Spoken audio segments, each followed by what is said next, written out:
자, 그럼 첫 번째 주제부터 바로 볼까요?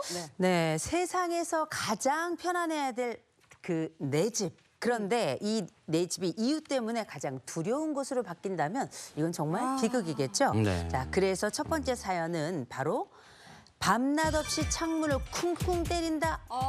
이유 없는 윗집의 괴롭힘 어떻게 하면 좋을까요? 입니다. 윗집에서 이유 없이 나를 괴롭힌다. 이거 어떻게 된 일일까요? 자, 사연을 한번 들어보면 지난해 전셋집으로 이사를 했던 한 신혼부부의 사연인데요. 네. 행복하기만 바랐던 이들의 신혼생활이 악몽으로 바뀌고 말았습니다. 이사 온 다음 날부터 윗집에서 뭔가 이상한 행각을 벌였기 때문인데 어떤 모습인지 먼저 영상으로 보시죠.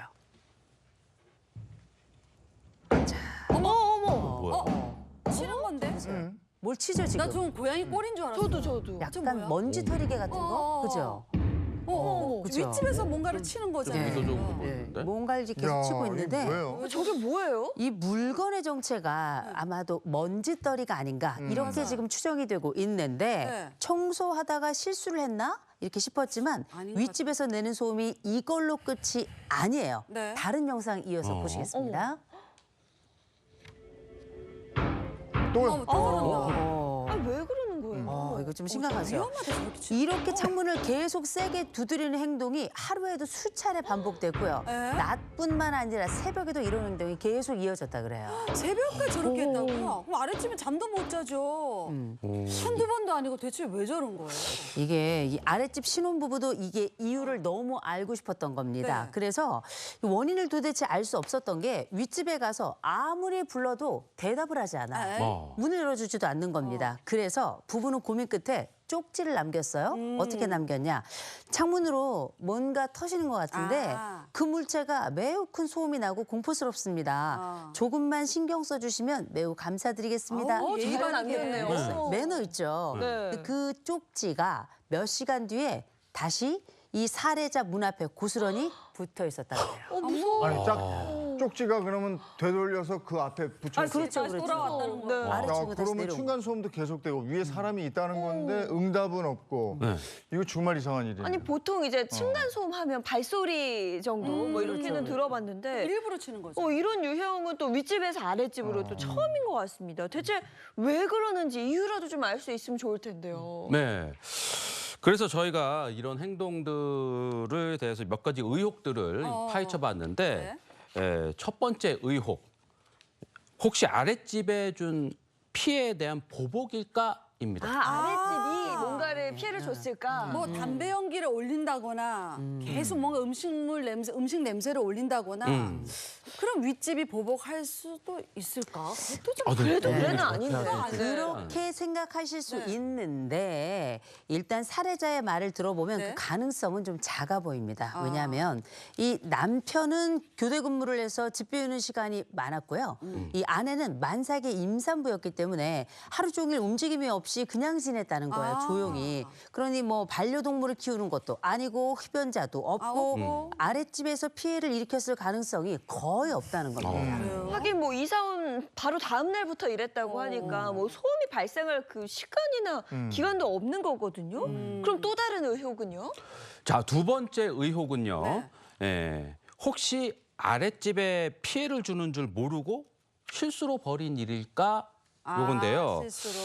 예, 이게 거의 이제 뭐 100번을 양보해서 뭐 윗집에서 고의로 낸 소음이 아닐 수도 있다라고 이제 생각을 하는 건데 그런데 이 의혹은 처참히 이렇게 무너지고 말았는데요. 관리사무소에 물어보니까 이 부부가 이사 오기 이전에 살았던 분들도 똑같은 피해를 당했었다라는 겁니다.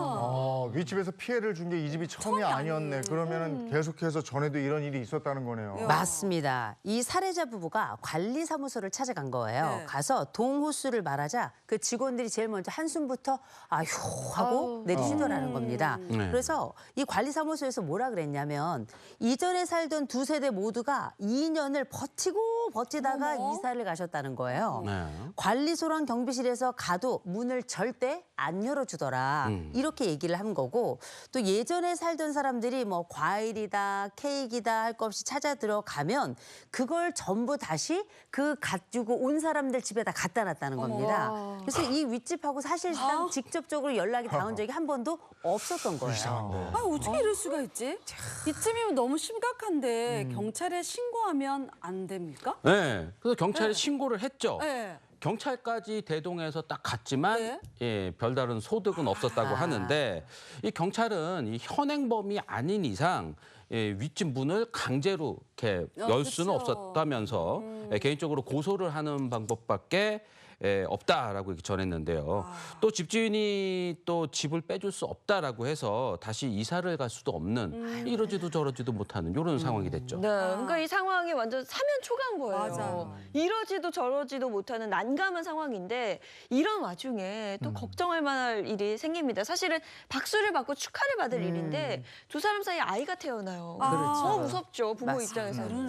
그러네. 말씀하신 대로 일단은 이 당장 이사를 갈 수 없으니까 이렇게 피일차일 시간이 흐르면서 만삭의 아내가 드디어 출산을 하게 됩니다. 이게 너무 기쁘고 감사한 일인데 그럼에도 불구하고 이 아이를 키우게 된 이 부부에게서는 두려움과 고통이 더 커지게 그렇죠. 됐어요. 아유. 결국 이 부부가 어떻게 했는가? 집을 나와서 거처를 다른 곳으로 어머. 옮겼습니다. 그리고 윗집에 대한 고소를 결정한 것으로 알려졌어요. 이사 온 지 얼마 되지도 않았는데 내 집을 두고 떠난다니 이게 너무 이 말이 안 너무 되거든요. 황당하네. 근데 아이가 태어나고 자꾸 이런 일이 반복되고 이러면 불안해서. 그럼요. 네. 근데 내가 떠나버렸어요. 피해자가 떠났어요. 가해자는 계속 있는 거예요. 네. 이거 법적으로 방법이 없습니까?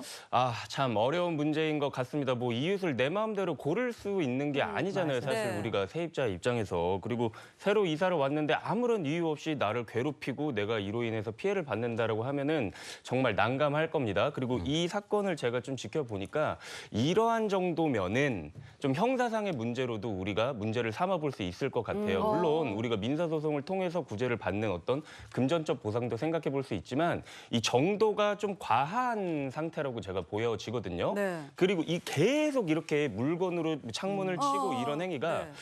스토킹 처벌법에 해당이 될 수도 있을 아. 거라는 생각이 들어요. 이게 네. 지속적이고 반복적으로 상대방의 의사에 반해서 집 등의 어떤 물건을 훼손하는 행위에 해당할 수 있다고 보여지거든요. 근데 이게 실질적으로 제가 실무를 겪다 보면 이런 경우도 있어요. 그 윗집에서 만약에 그 소음을 일으킵니다. 네. 그러면 밑에 집에서 이를 항의하는 뭐 예를 들면 아까 이 사건에서 쪽지 같은 걸 붙여놨잖아요. 그럼 윗집에서 스토킹 처벌법으로 대로 고소를 하는 경우들도 있어요. 왜? 나의 의사에 반해서 계속 우리 집에 와가지고 이런 물건들을 붙여놓고 나에게 메시지를 보낸다. 이건 스토킹 아니냐. 이러한 경우들도 있고 그리고 주거 침입죄가 또 이제 문제가 될 수가 있어요. 나의 의사에 반해서 우리 집으로 들어오려고 한다. 이제 이런 문제도 발생할 수 있거든요. 그래서 이게 참 민사적 문제뿐만 아니라 형사적 문제까지도 비화될 부분이 많은 소지가 있어서 참 서로 간의 양보와 배려가 가장 중요한 부분이 아닐까 이렇게 생각이 많이 듭니다. 근데 그 전에 살던 세입자도 층간소음 때문에 힘들어하고 경찰까지 동원됐었다고 그랬잖아요.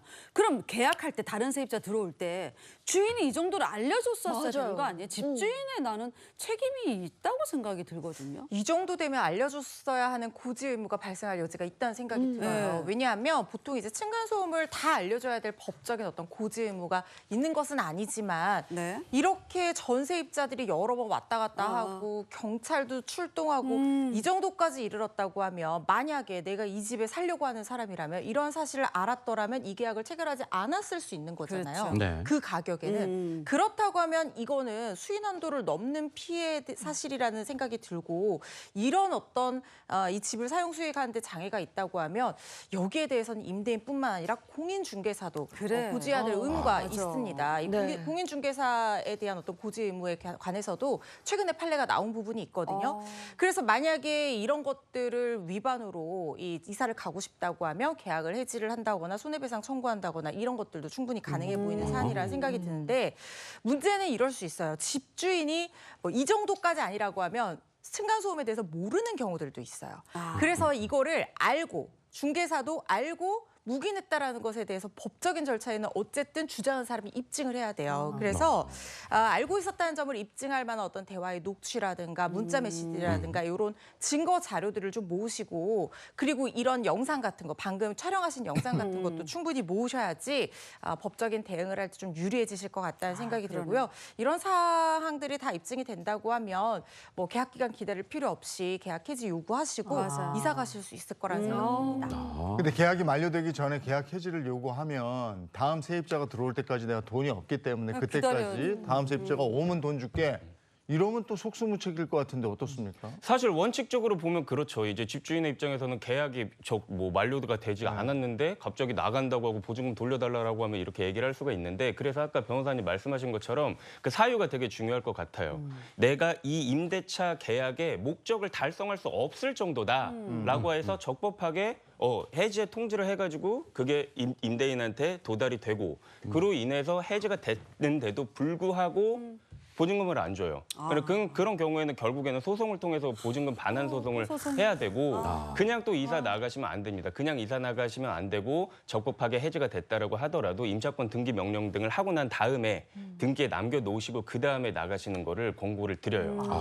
아니 입장을 바꿔서 저한테 이런 일이 생긴다라고 생각을 해보면 막 가슴이 답답해져요. 답답하죠. 얼마나 불안하고 막 막막할 것 같은데 그러면 지금 이 사연처럼 피해자가 이사를 가고 뭐 도망을 가는 이런 것 말고 도움을 청할 방법은 없을까요?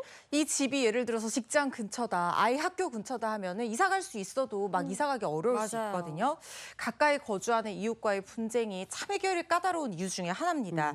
그럴 때는 일단 외부 기관의 도움을 한번 청해 보시는 것도 방법이 될 수 있을 것 같은데 환경부 산하의 층간소음 이웃사회센터라는 것 이제는 많이들 아실 것 같아요. 여기에 도움을 청해 보실 수 있어요. 이렇게 중재 요청을 하는 그런 기관이라고 보시면 되는데요. 중재 신청하게 되면은 이 관련 담당자들이 나와서 소음을 측정을 해줘요. 그래서 어느 정도의 소음인지 증거 자료를 같이 만들 수가 있고 그리고 그 이웃과 함께 분쟁 조정을 해주는 그런 절차들을 함께 하실 수 있고요. 만약에 안 된다고 하면 또 국토교통부 산하의 공동주택관리 분쟁조정위원회라는 기관도 있습니다. 그런데 이 조정제도의 한계는 상대방이 그 조정에 응하지 않으면 강제적으로 같이 막 조정하자 이렇게 할 수가 없어요. 그리고 여기에 나온 설령 절차에 응했다고 하더라도 조정안에 서로가 만족을 못한다고 하면 결국엔 소송으로 갈 수밖에 없거든요. 피해자 입장에서는 상당히 화가 나죠. 왜냐하면 내가 피해자인데 정말 도망가는 것 말고 이 피해를 해결하기 위해서는 어쩔 수 없이 소송 절차에 휘말리게 되면 시간과 비용을 써야 되는 거잖아요. 그래서 참 이 층간소음 문제가 해결하기가 너무나 어려운데 약간 저렇게 고의적으로 막 터는 그런 고의성이 보이는 정도라고 하면 이거는 진짜 더 심각한 문제로 번질 가능성도 있어 보입니다. 근데 난 저 집이 이상한 집인 것 같아요. 저 들어가서 저 사는 거 확인해봐야 되지 않나 싶은데. 그러니까요. 그 관리사무소에서도 저 집의 구성원들을 잘 모르고 있는 것 같고. 문도 안 열어준다고. 저게 정신이 어떻게 된 사람이 아닌가 싶은 생각도 있는데요. 네. 이거 어떻게 해서든지 확인을 해봐야 될 마음이 것 아픈 같고. 사람. 저 사람이 뭐 그냥 집에만 있겠습니까? 장일에도 갈 거 아니에요. 네네. 확인해야 될 것 기다렸다가. 같은데. 그리고 집주인도 재산상의 피해를 입게 되는 거 아닙니까? 이렇게 네. 전세를 못 주거나 세입자가 안 들어오면 이거 고소할 수 있을 것 같은데. 그렇죠. 하여간 방안이 마련됐으면 좋겠네요.